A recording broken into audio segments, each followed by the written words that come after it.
How dare you live in luxury on my son's fortune, you mere daughter-in-law? Leave. You're a nuisance. Even seeing you is annoying. In the middle of an argument with my husband, my mother-in-law, changing her complexion, suddenly made these incomprehensible remarks. Mother-in-law, what happened? You think I don't know anything, but I have heard everything from Michael. I'm aware that you're squandering Michael's fortune and accumulating debts. He doesn't need a wife who just squanders money around. Leave right now. I had decided to endure my mother-in-law's harassment to continue my married life, but I was shocked by my husband's betrayal. There's no reason to support them anymore. They simply don't know gratitude. I understand. I'll leave. I thought it was pitiful, but decided to leave as they wished. My name is Catherine. I'm 29 years old and a remote worker. I've always been frail. My mother raised me single-handedly, and she's 65 this year. She's always been concerned about me. Even if you're not strong, there will come a time when you must earn a living. I can't always protect you, Catherine, so you need to learn the skills to survive. Yes, I understand. I'll do my best. I've lived supported by my mother for a long time, but after dropping out of high school, I've been self-learning and earning a living from remote work. Even on days I felt ill, working at my own pace was ideal for me. Initially, I only made about $300 a month, but gradually my income increased. I was seen as a shut-in at home after leaving high school, but I believe I'm on the path I chose. A few years after I started working, my income far exceeded the average for my age group, and I was no longer swayed by others' words. Your work seems to be going well. I'm so happy. Now I can feel at ease. When my job stabilized, my mother showed relief and joy, as if it was her own achievement. At that time, my mother, who had been working in a supermarket's deli section, was assigned a leadership role, and she was physically and mentally exhausted. Mom, how long do you plan to keep working? We can live on my income alone, so why not quit and live a relaxed life? Seeing my mother in pain every day, I couldn't keep silent. She never imagined that I, frail as I was, would become her support.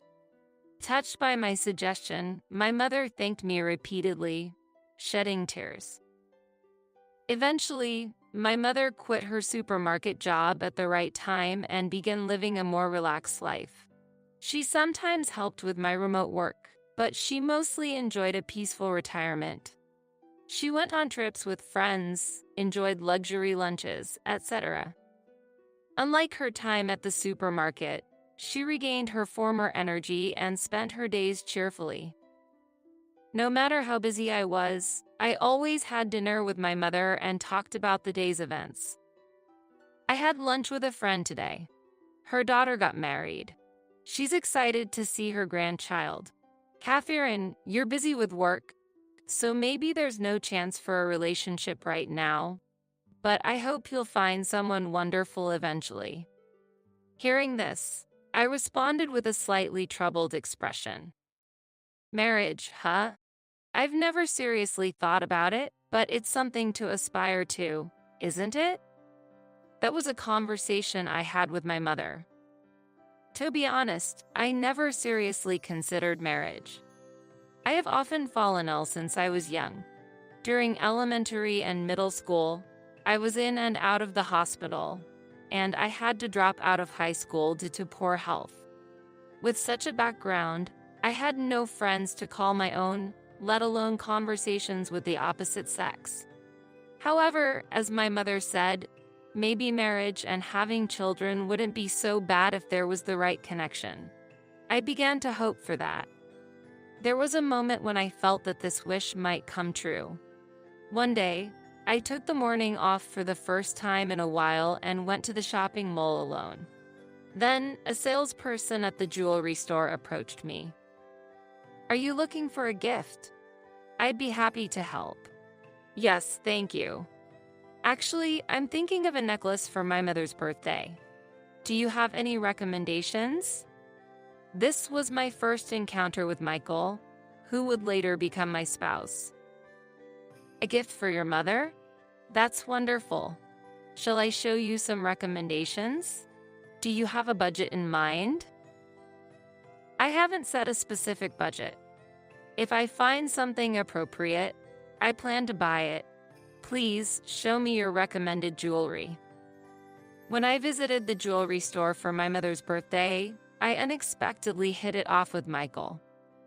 We chatted while looking at products, and somehow ended up exchanging contact information. It was an unusual development for an employee and a customer, but we were naturally drawn to each other. Of course, I chose a very expensive item recommended by Michael for my mother's birthday. But what was more captivating was the exhilarating encounter with Michael. After that, we kept in touch amid our busy lives and occasionally went on dates. We quickly started a relationship, and things progressed smoothly until we eventually started discussing marriage. My mother seemed to sense that I had a new partner, and when I told her, "Mom, I'm thinking of marrying someone," she was delighted, not surprised. "I thought you've been looking more lively lately. So you've got a boyfriend. It's wonderful that you're thinking of marriage. I'd love to meet him." For me, nearing 30, the idea of marrying in my 20s was like a dream, something I hadn't even considered until recently. My mother seemed to feel the same.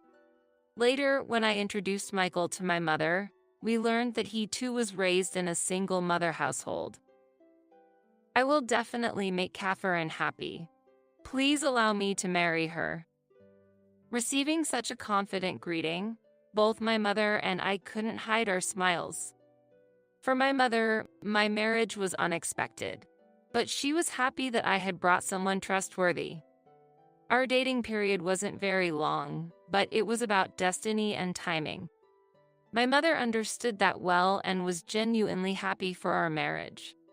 After that, I went to greet Michael's family. Little did I know that this would greatly change my life. Michael, like me, lived at his mother's house. When I arrived at Michael's house, located in a quiet residential area, his mother looked at me up and down and said, "I heard Michael wanted to get married, so I wondered what kind of person you'd be, but you're quite plain." I was expecting someone flashy and assertive, so it's a surprise. "Mom, that's a bit much. It's rude to say that to Catherine, whom you're meeting for the first time." My first impression of my mother-in-law was the worst. I couldn't understand what she was thinking, and her eyes, laughing creepily while looking at me, were extremely uncomfortable. It seemed like Michael was trying to stand up for me, but he also appeared to be careful not to upset his mother. "Nice to meet you. I'm Catherine. I've been dating Michael with the prospect of marriage in mind." "Oh, I've already heard about that from Michael. Your name, age, job, and even the fact that you come from a single mother family." She interrupted me and looked at me with sarcasm. An unpleasant person. That description fit her perfectly. Then she said this, "I have no objections to the marriage, but Michael and I plan to live together. Also, we're considering buying a new apartment. Once you both get married, let's live there, all three of us. If you can't accept this, then maybe marriage is out of the question." I hadn't heard about this. It seemed Michael and his mother had planned this all along, choosing a residence for the three of us to live in after marriage. They handed me a brochure for the apartment they planned to buy. It was a very luxurious 4-room high-rise condo. "This is an incredibly luxurious condo. So the three of us will live here in this high-rise condo." "Yeah, didn't I mention it? I can't be separated from Mom even after marriage. I worry about her. So if you decide to marry me, living with my mom is unavoidable. You understand, right?" I felt uneasy seeing Michael's expression at that time, but my mind was in turmoil, and I couldn't think straight. Afterwards, Michael was as kind as ever to me. I found myself believing in his kindness. In hindsight, I should have said, I need some time to think, but when I returned home, my mother was so happy about my marriage that I couldn't bring myself to delay the conversation. As a result, the marriage life plan by Michael and his mother began. Fortunately, the new high-rise condo was very close to my mother's house. If there were any problems, I could quickly visit my mother and she could come to my apartment. There was that advantage. If there were any problems, I could quickly visit my mother and she could come to my apartment. There was that advantage. However, I couldn't achieve the life I desired. As soon as we started living together, my mother-in-law declared, "Catherine, you understand, right? From now on, you'll be taking care of my daily needs. Cleaning, laundry, and of course, preparing meals perfectly. I'm counting on you." I expected to be entrusted with everything, but my mother-in-law began to behave abnormally, monitoring my every move. I was forbidden to contact my mother, and she was not allowed to visit our house. The most shocking thing was that I had to bear all the household expenses. Do you realize who you have to thank for living in this luxurious apartment? From now on, never forget your gratitude to us. What? What did you just say? My mother-in-law seemed to have no recognition of the fact that I was supporting the household, believing that her son was the provider. You might be satisfied with the small amount of money you earn on your computer, but for us, that's worthless. What good is that petty cash? I was shocked by her harsh words. Realizing she didn't understand the actual financial situation, I thought about showing her the household accounts, but decided to talk to my husband first. Why doesn't your mother know that I'm supporting the household? She criticizes me every day, saying I'm living off her, and she seems to underestimate my earnings. What's going on? Ahaha, are you bothered by that? It doesn't matter what Mom thinks. Actually, the credit for getting this condo is partly mine, so it's natural for her to think that way. My husband said this with full confidence. Since getting married, he hasn't contributed financially at all. I've been paying for all the furniture and appliances. Despite this, he just laughed it off, offered no help to me in distress, and changed the subject. This was unbelievable coming from the kind person he used to be. Because of this, my trust in my husband wavered, and my resentment towards my mother-in-law grew day by day. One day, he came home excited about purchasing a new luxury car on loan. I bought a luxury car suitable for this condo. It's on loan, but it's better than a compact car, right? Cool, isn't it? Since moving to the condo, my husband's lifestyle completely changed. He never seemed materialistic before, but he started buying tailor-made suits, luxury shoes, expensive watches and wallets, and now a new car, all without consulting me. Don't you think this is a bit too much? Are you sure about the payments? I can't take on any more expenses. Since we moved, not a single penny. Just as I was about to finish my sentence. Shut up. What are you thinking? Who do you think you are? Remember who you have to thank for getting married. If I hadn't approached you, you'd still be at your mom's house doing remote work. I was dumbfounded. I couldn't believe he would say such a thing. I couldn't take it anymore and objected to his words. Stop joking. Who do you think should be grateful? Making high-cost purchases without any consultation is insane. Enough is enough. What? Don't talk back to me. Don't mess with me. The situation was on the verge of turning into a physical altercation. At that moment, my mother-in-law noticing our fight, appeared. "What's this, Catherine? Such a hoardy attitude. I've been listening and I've had enough. Spending so lavishly using my son's money. Just get out. You're a nuisance." My mother-in-law didn't listen to me at all, blaming me as if I was entirely at fault. I was just stunned by her sudden and nonsensical accusations. "What? Mother-in-law? What are you talking about? You think I don't know? I've heard everything from Michael. I know all about you squandering his money and even getting into debt. We don't need an economic parasite. Just leave." I had planned to endure my mother-in-law's harassment to continue my married life, but my husband's betrayal was beyond my imagination. In reality, I wasn't living lavishly or in debt. The ones wasting money were these two. Ungrateful is the word for them. My husband, affirming his mother's words, said with a laugh, "What will you do, huh? Apologize or leave? If you leave, I won't stop you, but remember, it means divorce." "Understood. I'll leave. I don't need the furniture and appliances I paid for.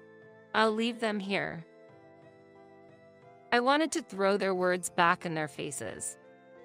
After all, thanks to me, they were living in a 4-rooms condo. "Yes. I'll file for divorce online now. Can you sign it quickly? I'll take the responsibility to submit it to the office." Saying that, I started searching online. My mother-in-law, watching me, seemed delighted, happy about me leaving the high-rise condo.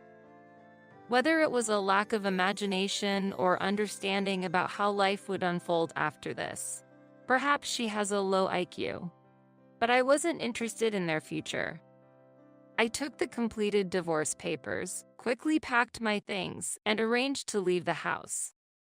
My mother-in-law continued her sarcastic remarks until the end. Beside her, my husband was rejoicing while wearing a similar expression. "I'll submit the divorce papers. There will be no alimony or division of property. Here's the document. Just sign here." "Yeah, I'll sign it.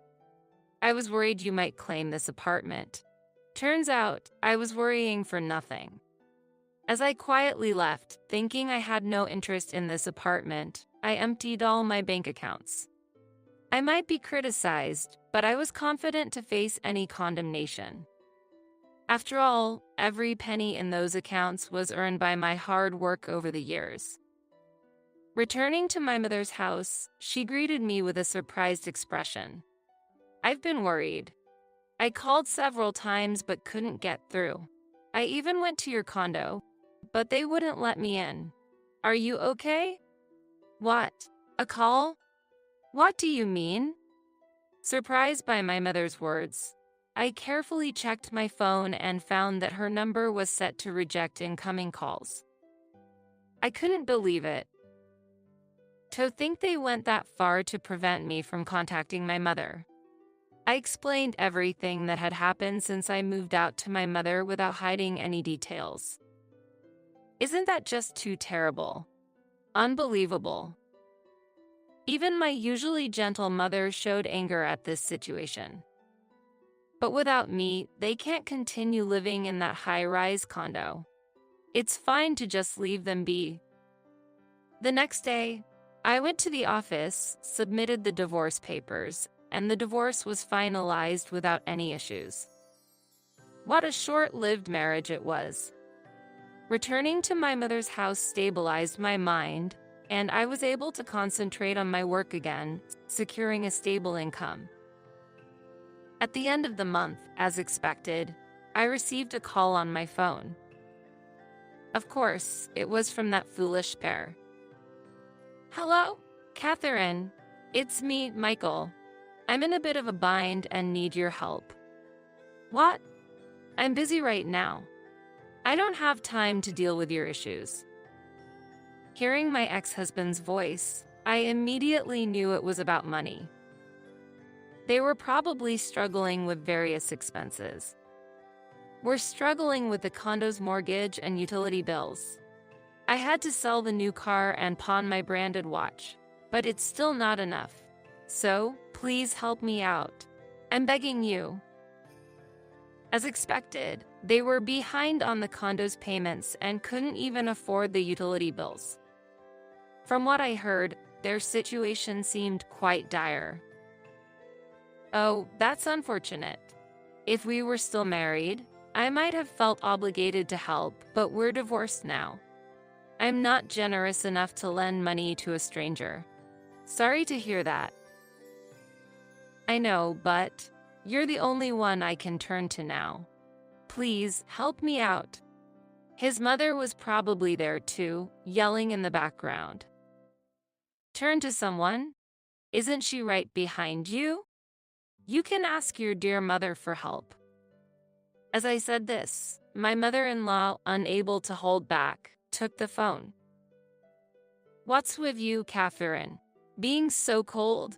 We're your former family in trouble. Can't you help?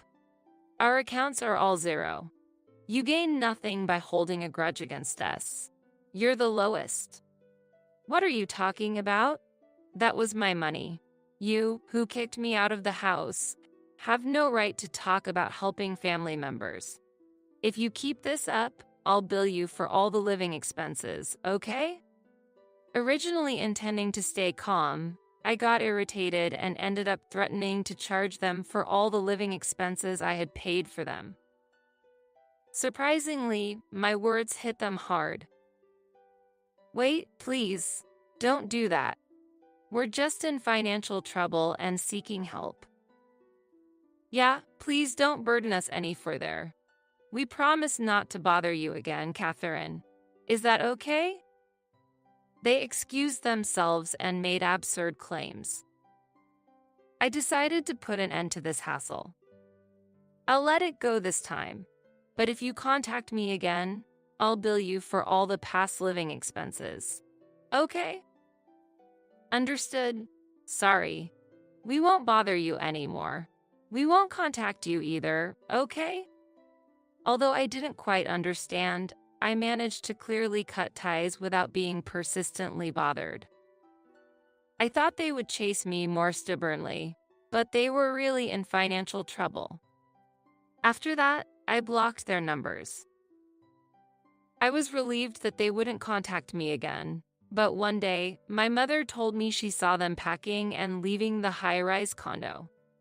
They looked miserable, not at all like residents of a high-rise condo. Apparently, they couldn't afford to keep living there due to the mortgage and utility bills. It seems they're still struggling with debt repayment, as the house has not yet been sold. A true case of getting their just desserts. My ex-husband worked at a jewelry shop, but in reality, he wasn't earning much. He finally realized that obtaining the high-rise condo and living our life there was all thanks to me. But it's too late for him to realize that now. I want to start afresh, focusing on spending peaceful times with my mother. I'm currently living comfortably in my childhood home, but I'm planning to find a new house to live in with my mother. As part of honoring my mother, I'm considering moving into a barrier-free luxury home. I'll take my time to find a place that we both like. Catherine, you've always been good at your job. Keep up the good work. I'm here to support you. Encouraged by my mother's warm words, I'm determined to work hard for her sake from now on.